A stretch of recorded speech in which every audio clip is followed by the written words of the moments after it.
Hey guys, क्या आपको पता है बाबा साहब इतना ग्रेट कैसे बने? नहीं पता? मैं बताता हूँ ना। हेलो हाय नमस्ते सलाम जय भीम मेरी जान, मैं हूँ आरजे जैकी आपके साथ। कैसे आप सब लोग? आई होप आप बहुत बढ़िया होंगे और मेरे पिछले वाले व्लॉग को बहुत सारा प्यार देने के लिए थैंक यू सो मच। और वो व्लॉग अगर अभी तक आपने नहीं देखा है तो आई बटन में आ रहा है, जाके देख लीजिएगा इस वीडियो के बाद। And today I am talking about 5 things you can learn from Baba Saheb and make your life great. यानी कि 5 ऐसी चीजें जो हम बाबा साहब से सीख सकते हैं और अपने लाइफ को ग्रेट बना सकते हैं। और ये पॉइंट्स मैंने निकाले हैं daily routine of Baba Saheb इस बुक से, जिसे लिखा है देवी दयाल जी ने, जो कि पर्सनल असिस्टेंट है बाबा साहब के 1943 से लेकर 1951 तक। तो चलिए बताता हूं आज के टॉपिक का पहला पॉइंट, इट्स एक्सरसाइज।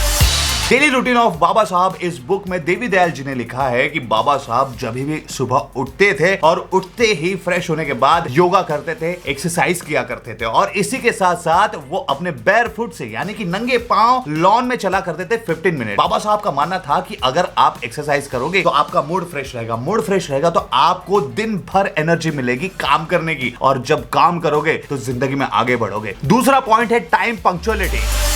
लाइफ में टाइम पंक्चुअल होना बहुत जरूरी है। जिसे टाइम की वैल्यू नहीं, लाइफ उसकी वैल्यू नहीं करता है। बाबा साहब always reach office before time. वो हमेशा टाइम के पहले ऑफिस पहुंचा करते थे और अपने काम का प्रिपरेशन किया करते थे। और आजकल एक आदत बहुत देखने को मिलती है लोगों के अंदर कि वो टाइम पंक्चुअल होते नहीं है। अगर निकलना होता है 9 बजे तो 9 बजने को 10 मिनट बाकी होते तब निकलते हैं, फिर फास्ट गाड़ी चलाते हैं, कैसे भी करके वो जगह पर पहुंचते हैं और तब तक वो लेट हो जाते हैं। टाइम पंक्चुअल होना बहुत जरूरी है और मैं काफी लकी महसूस करता हूँ, लकी फील करता हूँ। और मैं लकी हूं क्योंकि मैं रेडियो में काम करता हूं और रेडियो में टाइम पंक्चुअलिटी बहुत जरूरी होती है। मैं टाइम पंक्चुअल हूं और मैं आपसे ये कहना चाहता हूं कि बाबा साहब से ये बात जरूर सीखें, टाइम पंक्चुअल हो जाएं ताकि आप भी अपने लाइफ में आगे बढ़ सके। अगला पॉइंट है ईटिंग हैबिट्स।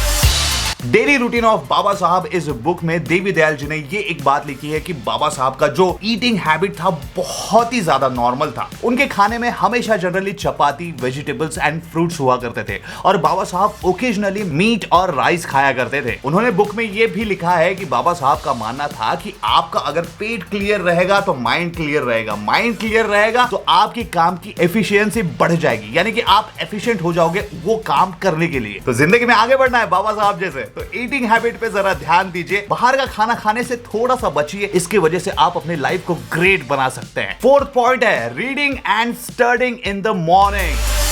वैसे बाबा साहब को जब तक समय मिलता था तब तक पढ़ते थे। वो ट्रैवल टाइम में भी पढ़ते थे। घर से जब निकलते थे ऑफिस तक जाते थे तो हाथ में एक बुक होता था, वो टाइम भी मिस नहीं करते थे। लेकिन बाबा साहब की डेली रूटीन का ये पार्ट था कि जब वो सुबह उठते थे, एक्सरसाइज करते थे, नहा धो के बढ़िया से कपड़े पहनते थे और फिर रीडिंग करते थे, है ना। खाना खाने के बाद, ब्रेकफास्ट करने के बाद वो रीडिंग किया करते थे। वो चाहे न्यूज़पेपर पढ़ते थे, कोई बुक होना है वो पढ़ते थे। उनका ये मानना था कि सुबह सुबह जब हम पढ़ते हैं, फ्रेश माइंड से पढ़ते हैं, तो हमारी रीडिंग हैबिट है वो सुधरने लगती है। जो बुक्स में रुचि है यानी कि इंटरेस्ट है वो बढ़ने लगता है। 5th point, happy life.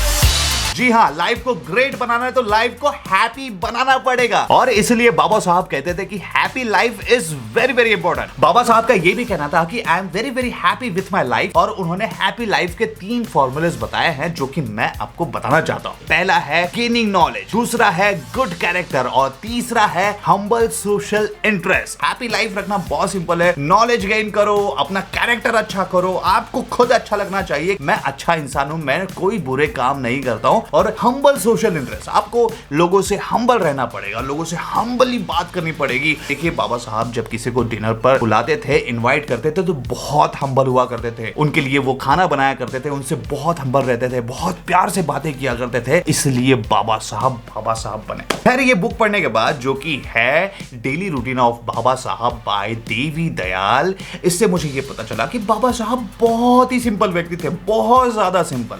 वो अपने लाइफ में हम्बल रहा करते थे, खुश रहा करते थे, नॉलेज गेन किया करते थे और सोशली रिस्पॉन्सिबल थे। सो मुझे ऐसा लगा कि इसमें से कुछ पॉइंट्स आपको बताने चाहिए ताकि आप भी अपने लाइफ में इसे अपनाएं और अपनी लाइफ ग्रेट करें। आज का वीडियो कैसा लगा जरा मुझे कमेंट बॉक्स में बताएं और ये वीडियो जितना हो सके उतना शेयर करें ताकि लोगों को पता चले कि बाबा साहब की क्या क्वालिटीज थी जिनके वजह से वो इतने ग्रेट बने। एंड अंत में ये कहना चाहूंगा कि बाबा साहब आप हमेशा हमारे लिए प्रेरणा स्रोत रहेंगे एंड वी लव यू बाबा साहब, वी लव यू। जय भीम।